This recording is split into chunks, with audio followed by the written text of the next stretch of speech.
Continuing from the previous episode, when the dragons saw the low-level creatures creeping into their territory, they immediately pounced, intending to devour Lam Tien. Seeing that they were too hasty, he raised his voice to stop them, saying, "Slow down, calm down, little ones.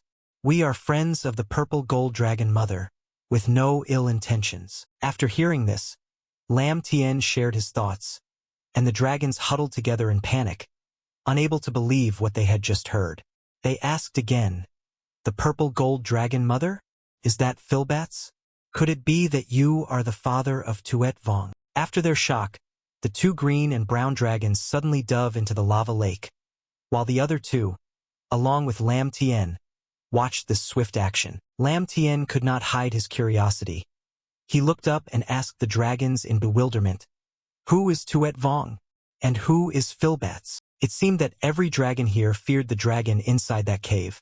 Judging by its respectful expression, the gray dragon lowered its head and moved closer to Lam Tien to a suitable position, then explained clearly, "Filbats is the name of the purple gold dragon mother, and Tuet Vong is the descendant born from the purple gold dragon mother and a goblin named Nidhogg." Seizing the opportunity, he immediately came up with an idea and proposed to the gray dragon who was talking to him, "If that's the case, could you lead me to meet her?" Lam Tien's words left the dragon speechless for a moment. It opened its eyes wide, looking at him, unsure how to respond. After a moment of thought, the large dragon turned and started to walk away. Then it looked back at him and said, "Follow me," telling the low-ranking dragon outside to wait for you, or you'll die from the heat. Then it slipped inside ahead, while the two smaller dragons behind still seemed unsettled, babbling nervously. "So scared to death, and it's the father of despair. I dare not speak boldly anymore. Is this tiny goblin really the father of that monster? If we got it wrong, it would be catastrophic." Even here, it couldn't keep a calm expression on its face. Though scared, the two started arguing loudly. "Foolish at worst, we just lose face if we're wrong. But if it's true, and he reports us to despair, then we're all doomed." Inside Nidhogg's domain, the place was vast. Above, a dazzling light shone down into the gloom, while the entire lower area was so hot it felt like flesh was cooking. Leading Lam Tien inside, the gray dragon circled and coiled once, then loomed large before him and said, "Enter on your own. Despair is just inside. If you truly are his father, I will come back to fetch you later. Now I must go inform the Dragon King." Lam Tien simply responded with a nod and a brief, "Thank you." So he ventured in alone.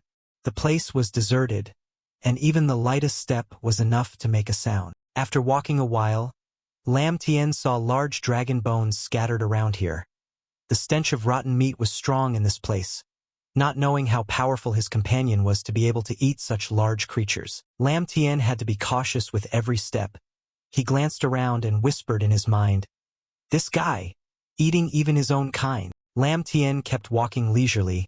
He bowed his head as he passed something, seemingly sensing that it was not an object. Then he realized a large dragon was right next to him. At that moment he froze in place. The dragon cub that many dragons in this valley feared appeared instantly before him. When Lam Tien looked back, it was right in front of him, its mouth wide open exhaling hot breath, its whole body radiating suffocating energy. It was even more terrifying than imagined. This dragon was Nidhogg, its face rugged and fierce. Upon seeing Lam Tien, it showed suspicion and asked, "What are you, daring to intrude into my territory?" Even its father standing there was afraid of it. Sweat poured down Lam Tien like rain as he muttered in his mind, thinking about how to deal with it now. But suddenly, the dragon became even more furious. It opened its huge mouth wide, and just a little roar sent a whirlwind like a level 11 or 12 storm. Its foul, dragon meat breath, unbrushed mouth concentrated all its power on Lam Tien, who struggled to stand firm. Lam Tien, in this situation, pushed his hand forward, spreading his 5 fingers wide in front of the great dragon, then used all his strength to shout as loudly as he could, "Wait!" This sudden interruption from him made the dragon abruptly stop.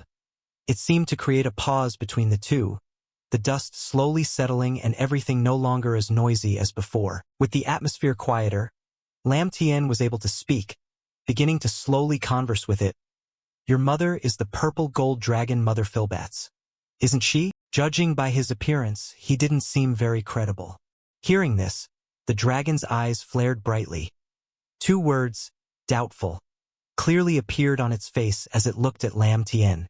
Then it curled the corner of its mouth and asked, "Why do you know my mother's name?" Just waiting for this question was enough to delve deeper into the matter.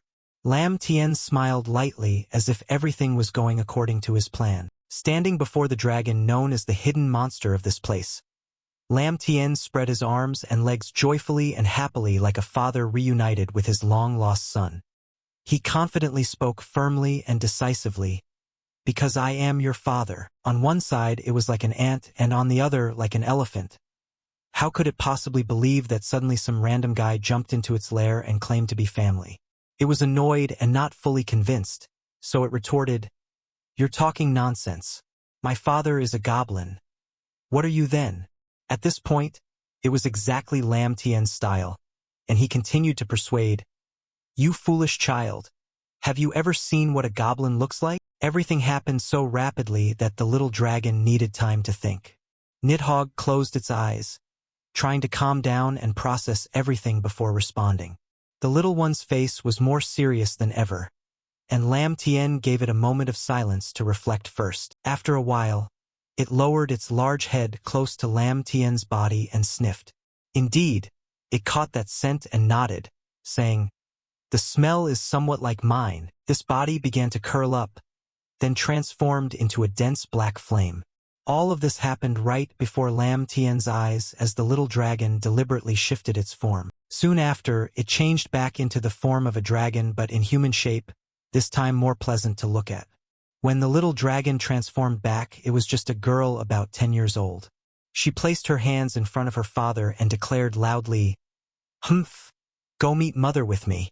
If you lie, I will eat you." Seeing her child grown to this size, Lam Tien was stunned, seemingly at a loss for words for a moment. Then he calmly bowed his head and chuckled. All right, he had nothing to worry or doubt about because that was the truth.